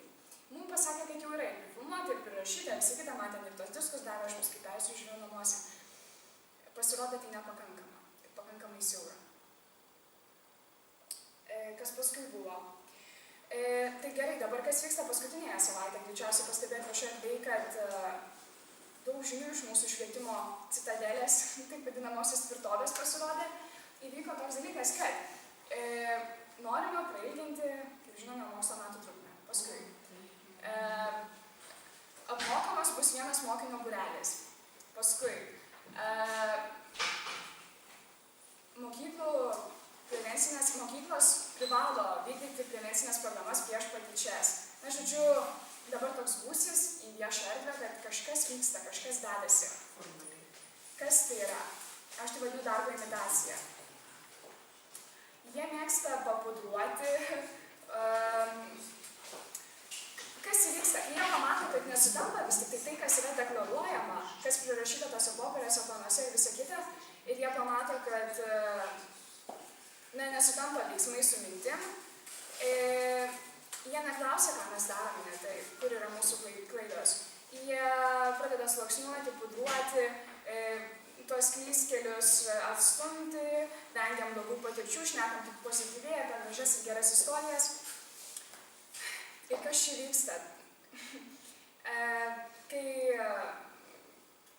Aldakausko paklausė dėl mokslo metų trukmės ilginimo, tai publika pradėjo tiesiog kontrargumentuoti, nes tai yra, nežinau, tai tiesiog yra vėl ta pati darbo imitacija, niekam nereikia tų pamokų ilginti, tiesiog jie vaizduoja, kad jie dirba, kad jie kažką daro. Kai žmonės kontrargumentuoja, sako savo argumentus, nereaguoja. Arba tiesiog nuleidžia negirdomis. Čia nėra įsiklausimo, santykio jokio būti ir negali. Apie jokį sutapimą tarp veiksmo ir minties mes kalbėti negalim, nes matom, kad tiesiog nėra. Jie daro savaip, jie yra atskirti. Tai prasme, ta citadelė, jinai lyg ir turėtų saugoti mus visus, bet jinai priešingai, jinai kažkaip, jinai elgiasi kitaip. Ta prasme, tai dabar kitas dalykas, ką aš noriu paliesti, kad ne tik tai vengiame kalbėti apie tas neigiamas patirtis, bet į klausimą, kodėl laisvė skatinama tada, kai ji nesukelia jokio konflikto, administracinio, viešo konflikto, galima atsakyti taip, kad tiesiog bijoma prisimti atsakomybę, bijoma klysti. Ir aš dabar pabandau šnekėti šiek tiek kolosaliau, paskui aš šiek tiek bendriau, paskui aš susikoncentruosiu į situacijas. Kas tai yra konfliktas? Kodėl jo vengiama? Konfliktas tai labai paprastai, tai yra tiesiog dirbtinės tvarkos žlugimas. Jie nenori to. Ten sėdintys yra labai, nežinau, ar jas galima vadinti sąmoningais. Jie galbūt yra susipratę ir pakankamai pastabus, todėl kad jie tiesiog saugo savo vietas. Jie bijo ir aiškiai supranta, kad jie elgiasi netinkamai, veikia netinkamai, tačiau siekdami išsaugoti savo postus, užsiema darbo imitaciją. Ir sistema yra asimiliuojanti, įtraukianti, švietimo sistema. Kas vyko mano mokykloje? Žodžiu, esu abiturientė, mokausi lietuvių kalbą, pakankamai neblogai mokausi lietuvių kalbą ir matau, kad mano lietuvių kalbos mokytoja manęs netenkina. Jinai turi mokytojos ekspertės vardą, bet jinai nėra pakankamai kvalifikuota, mokiniai jos negerbė pamokų metu ir man kilo noras tiesiog dar likus pusė metų iki mokyklos baigimo gerai pasiruošti abitūros egzaminui ir išeiti pas kitą mokytoją, kuri yra, net ne šiek tiek, bet tikrai labiau kvalifikuota, todėl kad jinai yra iš universiteto ir visa kita, dėsto studentams. Na ir kai aš išreiškiau savo prašymą, parašiau net prašymą ir išdėsčiau labai paprastai, mokykla yra vieša paslaptis, čia cituoju, kiek atsimenu, nes pati rašiau, mokykla yra vieša paslaptis, kad mokytojos tos ir tos mokiniai negerbė, nerodo jai pagarbos. Kai mano prašymą perskaitė, man pasakė taip. Žinai, tave į teismą gali pasodinti už tokius žodžius. Tai man nekeista, žinau, kad jeigu grasina teismu, tai reiškia teisingai darau. Todėl, kad mokyklai ne tik kad bijo viešos erdvės ir apskritai bet kokio klaidų įvardinimo. Aš esu pastatoma į tokias propozicijas, kur mano nori tiesiog išmesti iš mokyklos. Man jau nekart ir metė, taip kaip to.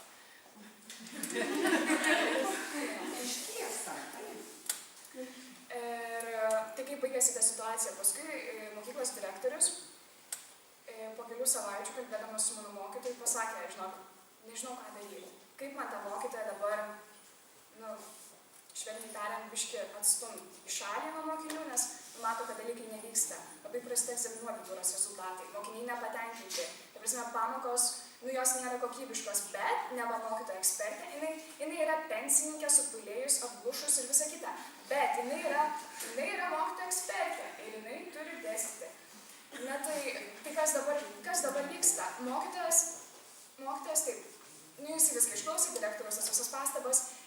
ir suprato vieną, kad situacija keisis mokinių kaina. Jis neturi teisės išmesti mokytojus.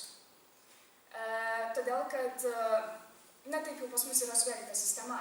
Direktorius negali pašalinti mokytojo, gali ten duoti įspėjimus ir visa kita.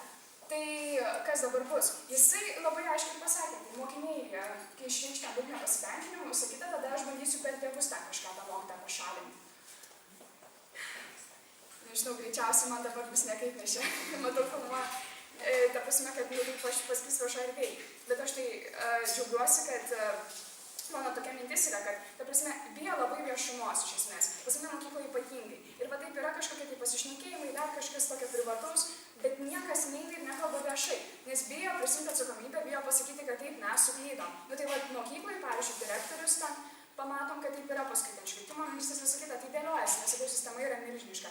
Ir kiekvienas žmogus, būdamas jos dalimi, sudaro tą esmę, nu, kuri yra, nu, tokia vangi, nežinau, pati švietimo sistema, jinai vengia prisimti atsakomybę. Ir aš kodėl sakau, kad taip svarbu yra įsisąmoninti klaidingumą, nes kuriant tautinės mokyklos koncepciją 1989 metais, tai prieš 26 metus, Meilė Lukšienė suformulavo, čia dabar bandysiu pacituoti, ką prisimenu iš galvos, kad mūsų švietimo sistema yra perdėm centralizuota, dehumanizuota, jei neugdo kritiško, kūrybiško, jauno žmogaus, idėjos ir uždaviniai yra raidiški, tai reiškia, kad popierizmuose, tai iš 26 metus, tai pagalvokim. Praktiškai viską, ką aš dabar sakiau, galima būtų redukuoti ir supaprastinti iki tų dalykų, kurie buvo paminėti pas Meilę Lukšienę prieš 26 metus. Tai kur mes nuėjom per tas 26 metus? Ta prasme, niekur nenueit negalėjom, tai arba jom atgal, arba į priekį. Rezultatai rodo, kad į priekį nelabai nuėjo. Tai kas pasikeitė?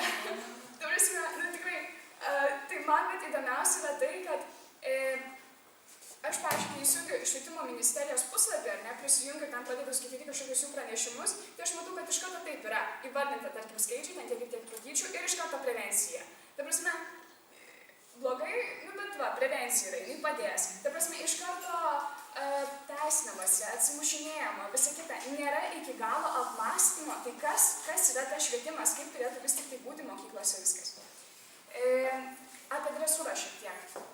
Kaip jau minėjau, 12 klasė, sėdėm anglų kalbos pamoką, mokytoja, taip kad labai įdomu, kad anglų kalbos pamokose mokytoja su mumis kalbasi angliškai, mokiniai atsakinėja lietuviškai, kažkaip nevyksta toks įsitraukimas į dėstymo procesą. Tai 12 klasė mokytoja klausė vienos mokinės, net ne vienos mokinės, visos klasės, kaip jūs galvojate, ar mokiniai turi būti kontroliuojami, ar vaikai turi būti kontroliuojami savo tėvų? Ta mokinė atsako. Taip, ir jie būtinai turi kontroliuoti mūsų mokymosi rezultatus. Tai man buvo taip keista, kad 12 klasiai nesupranta, kad mokosi dėl savęs. Atrodo, daro dėl kažko, nes 12 metų buvo pasakyta, ką turi daryti, kodėl turi daryti. O jei net ir nebuvo pasakyta, kodėl, tai niekas ir neklausė, nežinojai, ką daryti. Sąmoningumas tai iš esmės labai mažas. Labai žemo lygio, todėl kad net ir tokios organizacijos kaip ten Lietuvos mokinių parlamentai, ten visokie LMS, paskui daug ten yra visokių organizacijų, aš iš esmės dabar net nelabai žinau, bet aš pati net esu aplikavusi jas ir bandžius patekti prieš kažkiek metų. Nu, nėra ten jokios veiklos tokios, kad būtų, kad jie iš esmės susiema kuo, žinau, kaip rinkimai vykdavo LMS-e. Tai maždaug, bent jau rajonuose, čia nes aš iš Kauno rajono mokyklos. Tai tas, kuris gebėdavo kuo geriau apie save pašnekėti ir papasakoti, tas tapdavo ten prezidentu ar būdavo išrinktas į patį parlamentą. Tai prasme, koks aš geras esu, kaip aš esu sugebu iškelti ir parodyti, tuo aš geresnis. Niekas tai nekalbėdavo apie kažkokius tai... Nu, ta prasme, iš mokinių nėra jokios iniciatyvos, kad kažką keist. Jie net nesupranta, kad kažkas blogai. Ar mes dabar bent girdėjom iš... Dabar taigi vyko prezidento nauji LMS rinkimai, ar girdėjom Lietuvos mokinių parlamentą, atsiprašau, ar girdėjom, kad jie išreiškia kažkokį nepasitenkinimą dėl mokslo metų trukmės ilginimo. Tai va, buvo keli dalykai išmesti, aš nežinau, mokinių pasisakymai, ne nuomonės, bet Lietuvos mokinių parlamentas ir sąjunga nieko, tylu. LMS ir jo parlamentas ir sąjunga yra. Tai, nu tai kas yra? Svarbu tai suvokti vieną dalyką, kad mes esame laikini, tai reiškia, kad mes mirsim, esam riboti, todėl kad mes esam laikini, tačiau esam atviri, todėl kad mes ugdomės ir lavinamės. Gyvūnas kaip toks gimsta ir jisai nukreipia save link instinkto. Ta prasme, tigriukai, meškiukai ten ir visa kita žaisdami, jie ugdo savo instinktą. Žmogus priešingai. Ta prasme, jam lavinimasis tai yra nuo to žiaurios prigimties, atsiribojimas, bet va būtent, kad atsiribojama, neatstumiant, kaip pas mus daroma, ypatingai švietimo sistemoje atmetant, bet ją įsisąmoninant ir apmąstant, nes pas mus to neracionalumo yra nepaprastai daug, ta prasme to žvėriškumo. Mokyklose tikrai išgirstumėte, kaip kalba mokytojai dažnai su savo mokiniais. Aš atsimenu mokytoją, taip trenko kumščiu per stalą, kad aš sudrebėdavau.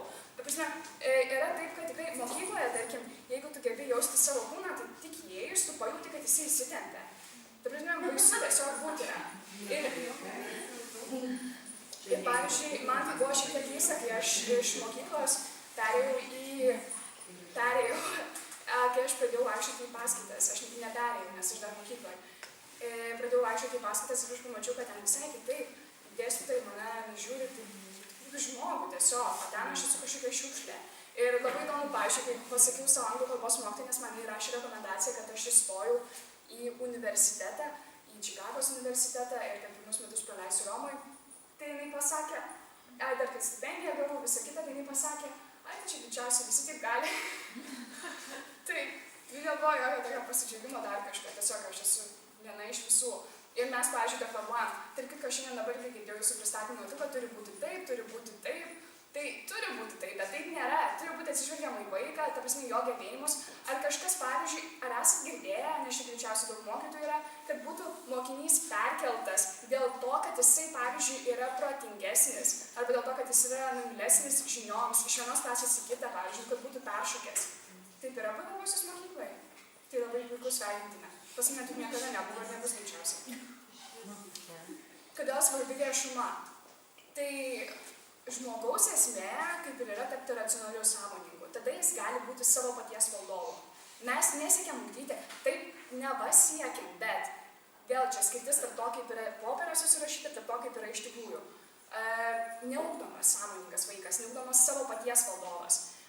Jis gali būti pradėtas ugdytas tada, kai mes pagaliau suprasim, kad vis tik tai galbūt reikia pradėti viešai kalbėti, ką mes netaip darom.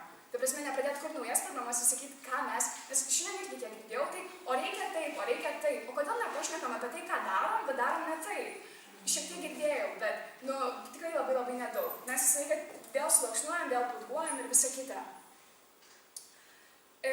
Labai trumpai dar paskutinę mintį noriu pasakyti.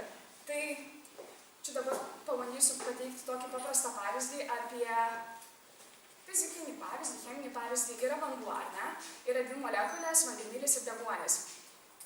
Tam, kad mes turėtume vandenį ir vandenilis ir deguonis turi atsisakyti savo savybę, atsisakyti kabutėse, nes jie taip neveikia. Tiesiog taip gamtoje suveikia, kad jie tiesiog susijungia ir tampa vandeniu tada, kai nebeturi tų savybių. Tam, kad mes norėtume būti ne aptamsos, bet tiesioginė to žodžio prasme švietimo sistema, mes turime atsisakyti to, kas yra dabar. Nekrauti naujas programas, nežiūrėti kažkokius suomius standartus ar dar kažką, bet tiesiog paklausti iš esmės, tai ko mums reikia. Nes mes dabar ką darom, jungiam, klijuojam, aš nežinau ten, toliau ten dedam, nebus nieko. Mes kažkokį, nežinau, mirusį lavoną pleistriais klijuojam, bet kas iš to? Tai tiek, ačiū.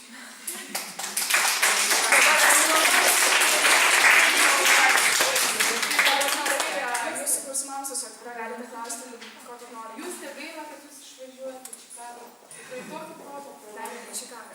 Bet grįžtų. 3 metai greičiausiai. Bet mes palinkėsim, kad jūs te paskui grįžtų su visa patirtim pas mus į Lietuvą. Kad grįžtų taip, iš švietimo Klausimai dar kokie. Mes turbūt labai tau ir pritarėm, ne, kad ta sistema tikrai nėra dabar tobula. Ir iš tikrųjų, norėjau tavęs paklausti, ar tu esi paklausus, ko tu norėtum, ir kaip tu norėtum pamatyti, kaip tai turėtų būti. Kam daro blogai ir ką tu keistum pati. Aš pradėčiau nuo to, kad žmogus dalykus suvokia per skirtumą. Kol aš buvau mokykloje ir kol aš nuėjau į universitetą, aš to nesupratau, kad mokykla yra negerai. aš savo siauram dardelį nemačiau, kad ten kažkas ne taip. Ir bet todėl didžiąją dalimi mokiniai yra akli. Jie nemato, kad kažkas negerai yra. Kai universitete atėjau ir pamačiau, kad ten filosofijoje labai glaudu yra, labai glaudus ryšys tarp dėstytojų ir studentų, nes ten mažos auditorijos yra, mažai studentų labai. Tai kas atsitiko? Aš pamačiau, kad aš norėčiau, kad būtų ten kaip yra. Dabar, kodėl aš išvažiuoju iš Lietuvos, kad aš noriu pamatyti, kaip yra Lojolos universitete, aš noriu pamatyti, kaip yra plačiose vandenyse. Man čia tik tai neužtenka. Kaip aš įsivaizduoju tą pačią švietimo sistemą, tai sakau, atrodo, visų pirmiausia, tai turėtų, iš esmės tai kritinė masė.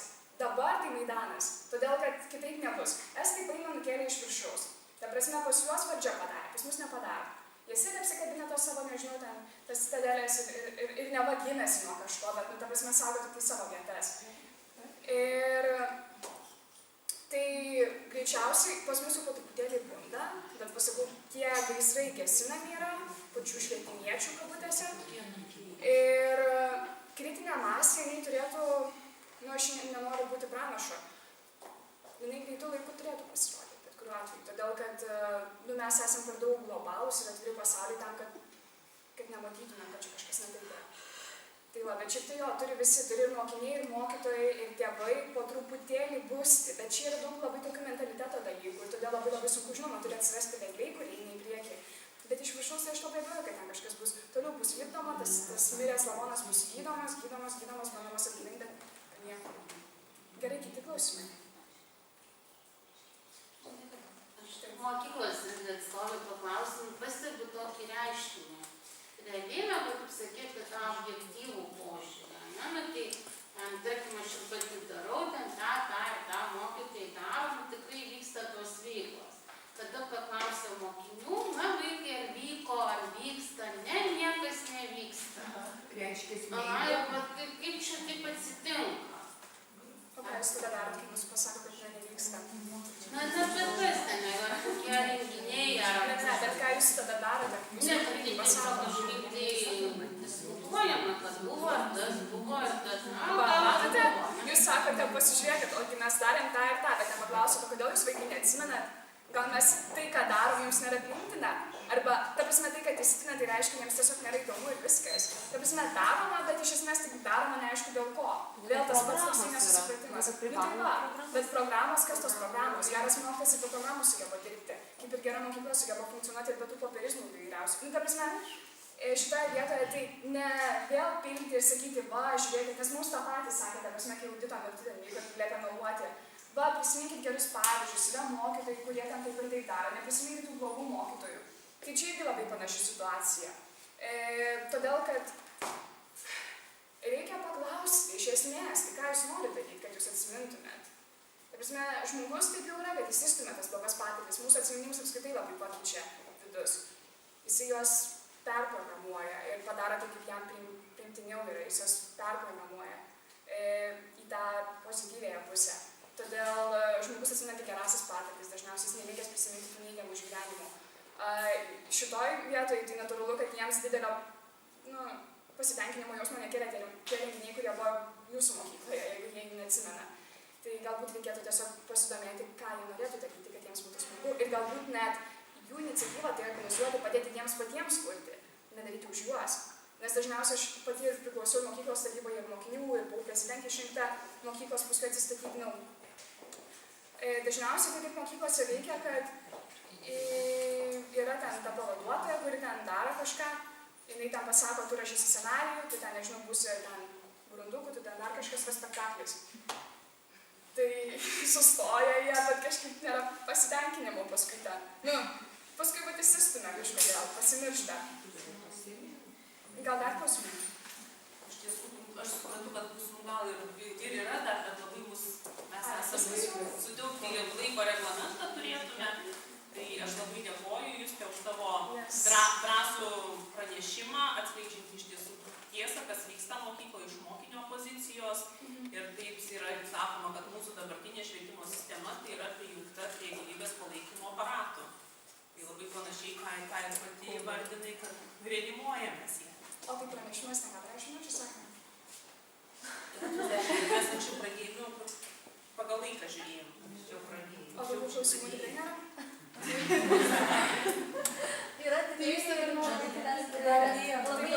galite prieiti prie manęs, aš mielai pasidalinsiu. Tai Justė dalyvauja Lietuvos tėvų forumo saviugdos klubų modelyje ir galite jungtis prie Jonučių mokyklos saviugdos klubo ir dažniau susitikti su Justė, su jos vienu nuostabiu mokytoju, kuris ją palaikė ir padėjo brandinti tokį požiūrį, kokį jinai dabar turi.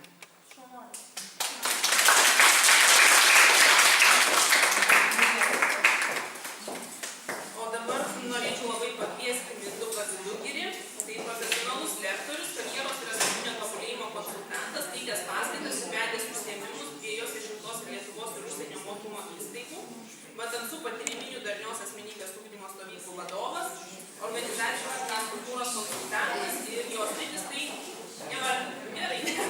Pats savimi, tai prašysiu tuoj prisistuoti ten ačiū. Okay, tai labas visoms, nes visi vyrai išsilakstė.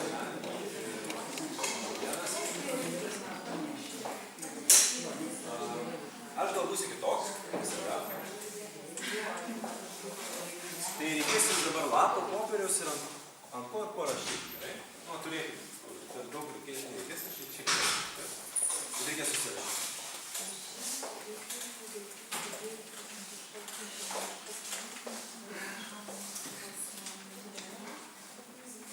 Visas turim jo, ne?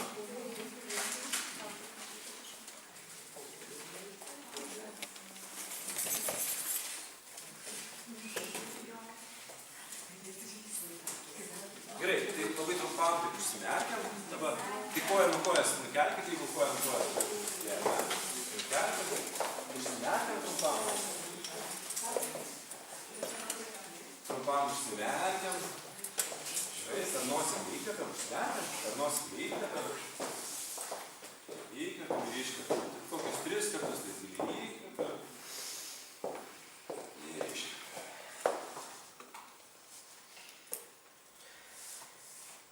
Gerai, dabar grįžtam į save, tampam savimi iki pat galo.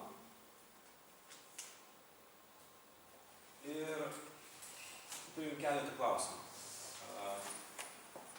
Reikės susirašyti ir tada aš kaip klausimas bus tik tai vienas žodis, o jūs tada atsakysit savaip, ne? Reikės išvardinti, kas labiausiai atspindi mane skirtingose būduose, skirtingose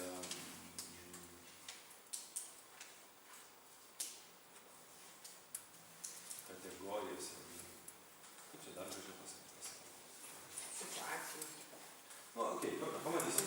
Gerai. Herojus, kuris labiausiai mane atspindi. Ir šešiau. Herojus. Užtens. Tai pagalvokite apie herojų. Tai gali būti pasaka, gali būti filmas, gali būti žmogus. Jeigu aš sakyčiau apie save, mane geriausiai atspindi Aleksandras Didysis. Vienas iš pavyzdžių, kodėl Aleksandras Didysis viename mūšyje sugebėjo su 20 000 karių nukariauti 400 000 armiją. Padaręs vieną aiškų žygį, kuris užėmė 2 valandas ir laimėjo.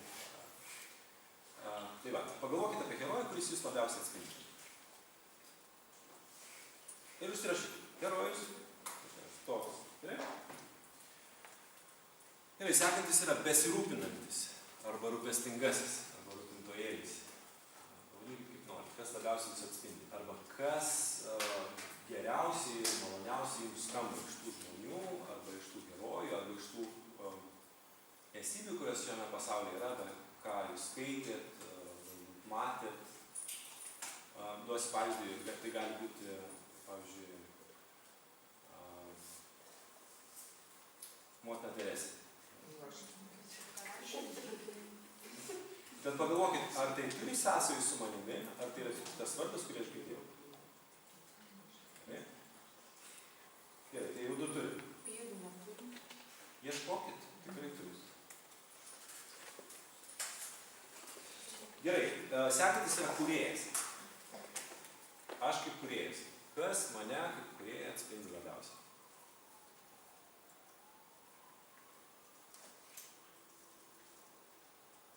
Tai gali būti kažkoks menininkas, pavyzdžiui, aš jeigu galvočiau apie save, tai tikriausiai Čiurlionis, dar daugiau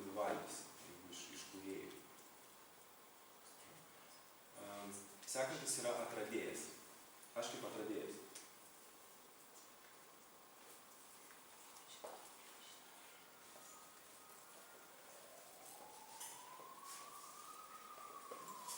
Kaip atradėjas man Davinčis tikriausiai toks inovatorius atradėjas. Gerai, sekantis yra aš žynys.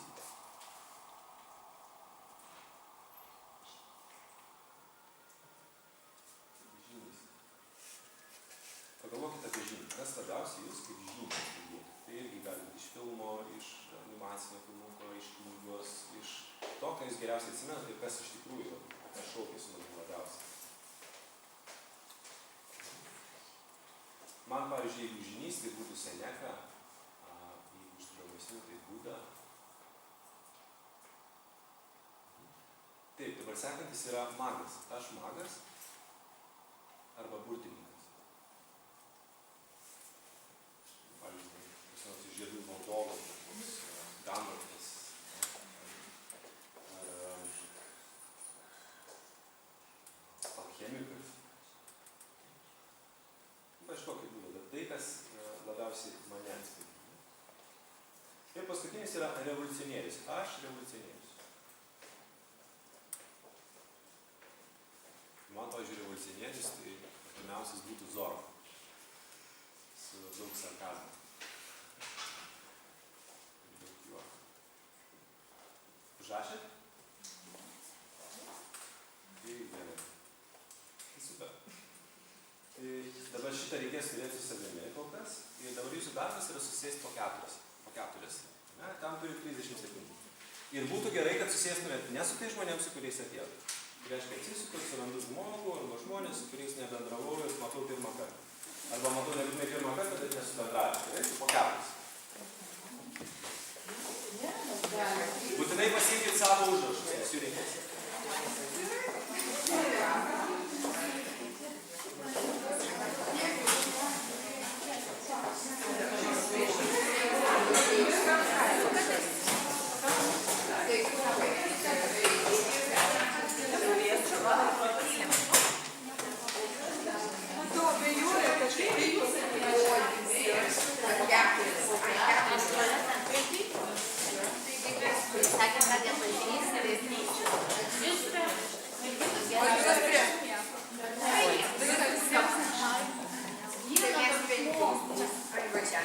Ateisiu.